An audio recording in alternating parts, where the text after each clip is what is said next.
So far this year, the Maine Cooperative Extension Tick Lab in Orono has received more than 1,000 tick samples. Over 80% are deer ticks. A third tested positive for Lyme disease. Griffin Dill, an integrated pest management expert who runs the lab, says the number is much higher compared to this time last year. Many people spending more and more time outdoors and spending longer periods of time outdoors, and then add to that the weather that we've had that's been conducive to tick activity.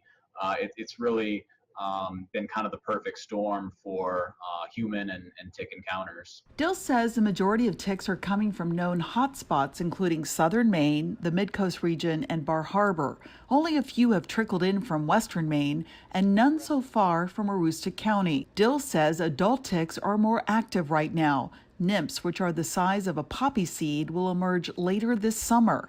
He expects the number of ticks to increase as more folks head outdoors as state parks and other venues reopen, but worries about people not taking precautions against ticks. And what we're finding is that very few people that have submitted ticks this year were actually using any type of preventive measure. And so I came up with this idea of using a gaiter because I didn't really need it on my feet. I just wanted it on my lower legs. Daniel Katz, a physical therapist and acupuncturist, says after years of treating patients with tick-borne disease, inspired him to invent tick wraps. The ribbed lower leg coverings are professionally treated with permethrin, a synthetic chrysanthemum-based oil that repels ticks.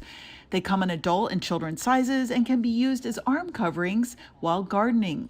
Katz says tick wraps are now an important part of his family's routine when they head outdoors. They put on their shoes, they put on their tick wraps. Katz launched a Kickstarter campaign to fund the launch of the wraps. The goal is to raise $18,000 by June 3rd.